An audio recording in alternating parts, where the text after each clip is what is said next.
right, let's open up the exhaust.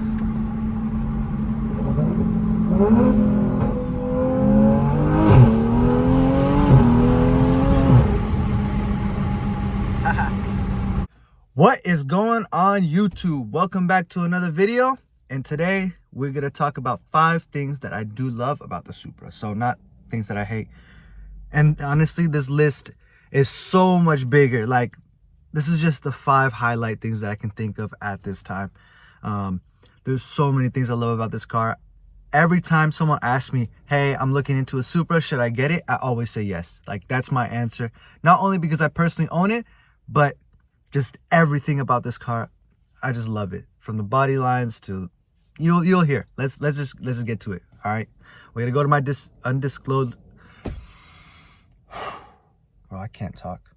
We're gonna go to my undisclosed location, and we're gonna film there. You know I love my spot over there, so we'll go there. All right, let's get a startup.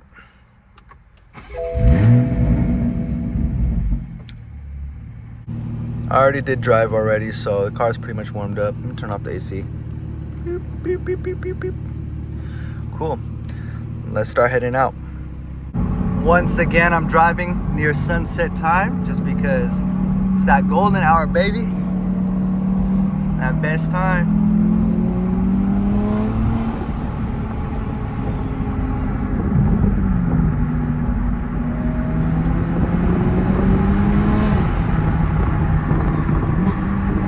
I gotta get a GoPro. It's so sketchy holding my phone right now.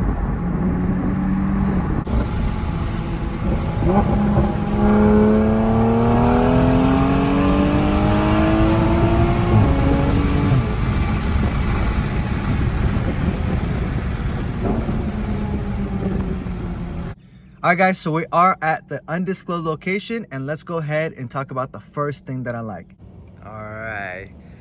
So for number 1 on this list, and I feel like this is everybody's number 1, but bro, look at this car. Come on, just take a good look. I feel like the body lines, just everything about this car looks perfect. I mean, although it has a weird hood, I remember this was a weird thing for me. Like, look at the size of the fender. That just doesn't look like a normal placement, and then the hood being so big.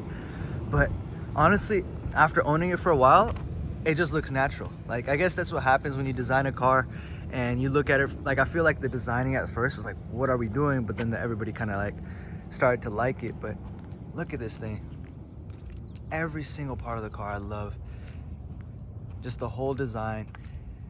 And like, I like these little vents right here. Although they're fake, it just all together makes it look so aggressive. I did add my touches onto it, but even without my touches, just the body lines, just the stock feel of it, just look at that thing, just so wide. You could literally sit right here on here. It's like flat right here. So you could literally sit right there just because of how wide it is. They did a really, really good job designing this car. So number 1, exterior, for sure, exterior. I feel like number 2 is also everybody's number 2, some people's number 1. So let me go ahead and show you that.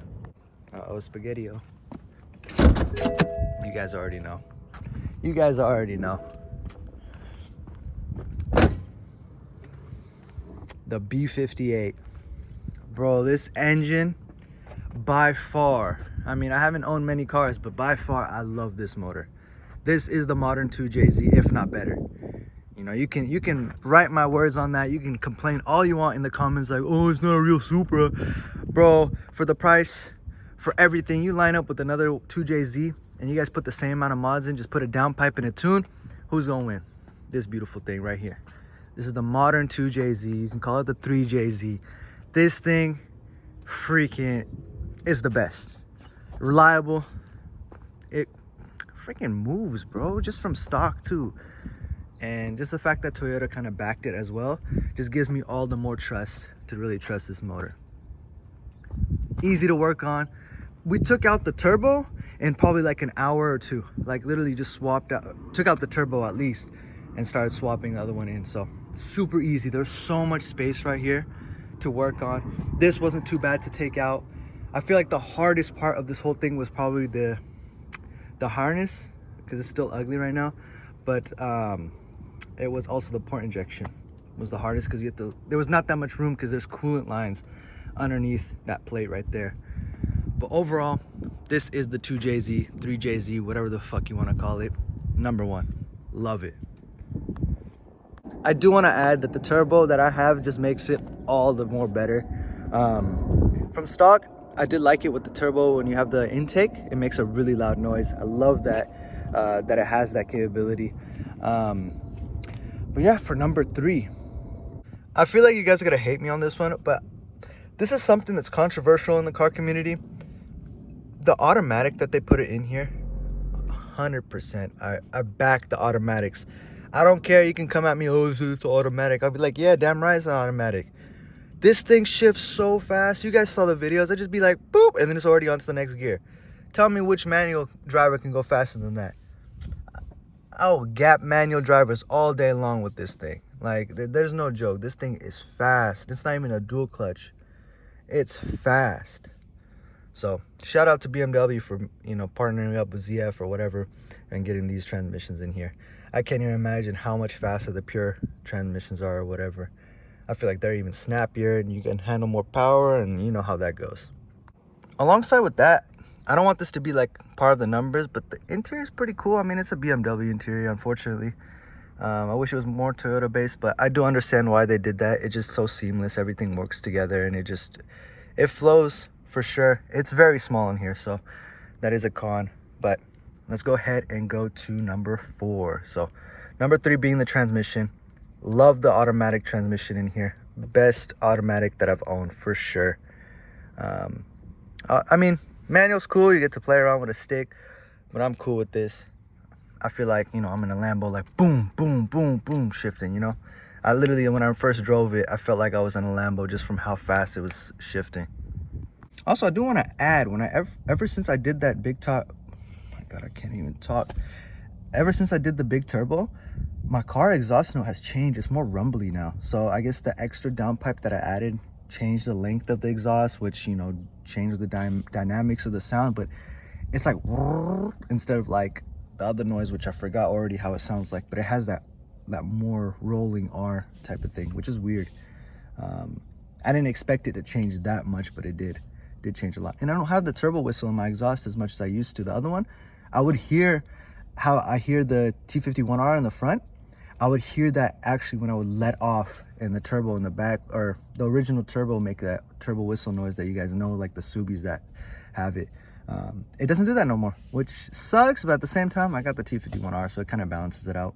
So for number 4 is also a controversial thing, but this is something I guess that really hits me because I used to have a Genesis Coupe, and the tuning platform on that was very, very restrictive. This is my first car that is on EcuTech or ECU Tech or however you guys want to call it. The map switching, game changer. I don't care what you say. I mean, I know some people have the locked ECUs, so they can't really relate. But if you have the unlocked ECU and you go with EcuTech, you will know what I'm talking about. I believe MHD or BM3 also has map switching now. But believe me, on my Genesis Coupe, I love flames. You know, you guys know me mainly for shooting flames, right? So having the flames, being able to turn them off and on is game changing, because my Genesis was stuck on a flame map. I'm serious. It was stuck on the flame map the whole time. I'm like, I would drive up. I can go up to like 7,000 RPM. And as soon as I let off, it's, dear God, it's boom, boom, boom, flames coming out all the way down to 2,000 RPM.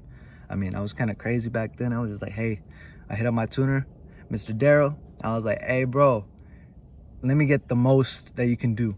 And he was just like, I bet. And he just hung up the phone, and then he just did like some tuning things.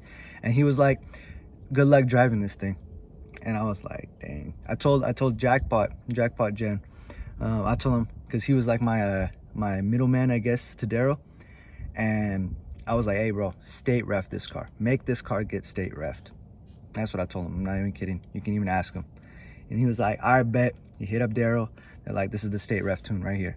And I kid you not, I could not drive it. Every time I would let off, it was a pop or a flame. I'm not even joking. I wish I was lying. There's so many videos. If you go on my Instagram and scroll all the way down, you'll see all what I'm talking about. Crazy. So with that being said, number 4 being the tuning platform on this car. It's just so easy. You can do whatever you want to do and just be, I feel like it's just more in tune with you, you know? Whatever you're feeling, it will do. I can turn off my burbles just like this. Like I can either press the comfort mode or I can just go on the app and just turn it off. So that being just so customizable, especially from where I came, all the difference. Number 5 will be more of kind of like a personal thing as well. The tech on this car, okay? The tech on this car, I was looking at a GTR. I'm gonna be real with you guys. I was looking at a GTR before I got the Supra. I was trying to find the right one. I kid you not, there was hundreds of searches being made. I mean, it was during the time where prices starting to jump up and GTRs were just getting more and more out of my reach. It's always been a dream car for mine. I mean, R35, GTR, you know, you be that guy, right? But unfortunately, I wasn't that guy, and I'm glad I wasn't, because I looked it up, GTR tech, doo-doo, transmission problems, everything on it was just kind of failing, or just outdated, right? So being on this platform, I get all the new tech, which is phenomenal, right? I got the parking sensors, I got the auto cruise control, so where I can just follow the car in front of me and I'm just chilling, right? Those features to me mean a lot, because it just makes you feel more comfortable. Like, this is my daily driver. I want to feel comfortable. I want to feel like I got everything possible with today's tech, right? Especially when I'm paying for that price. When you're paying almost 100 grand for a GTR and you can't even get near the same, it'd probably be like 10 reasons why I don't like my GTR. But thankfully it's only 5, and those 5 ones were, you know, mid stuff that wasn't really pressing, right? So the tech on this car, let me show you. I mean, look at this cluster, digital cluster, looks beautiful, just so driver oriented. I even have the hood right there, you guys can see. I have no fuel. This thing says like hello camera, and sometimes when you turn it on and stuff like that, you go in here, you have all these different settings. Like, bro, look at this. Like, I can see what car shows the freaking temperature, man? Like, I have the temperature here, I have the pressure, I got the like oil level. Well, that doesn't work. Everything that you need is right there for you. And honestly, it's actually pretty cool. It has there's a camera up here, not only for like crash detection, but it's also a camera for rain.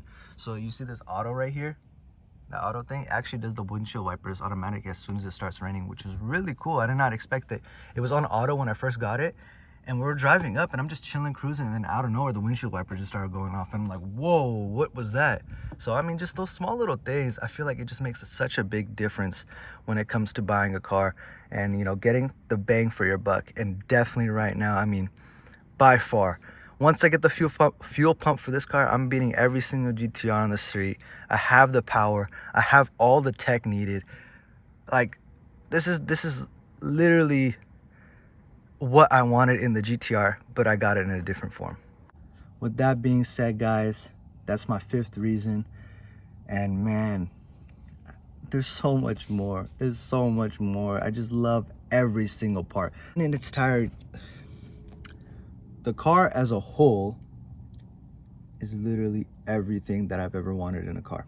So I'm really thankful that I ended up running across this. One of my cousins, he really he loved this car as well, so he gave me a lot of pointers on it, and I did some more research, and it just, everything lined up. And as soon as I sat in the driver's seat, I was like, this is it, this is the car. So thank you guys for tuning in. You know, put down your comments if you own a Supra. Tell me what you guys like about the car. If you don't own a Supra, I mean, you should get one, but if not, you know, you can just put down a comment on what part that you really do like, what you don't like, and I would love to read it. But other than that, thank you guys for tuning in. I will have some more updates about SEMA coming soon. Just kind of structuring how I want to go about it and kind of getting the updates from the other companies. So thank you guys. Like, comment, subscribe, and I'll see you guys on the next video. Peace.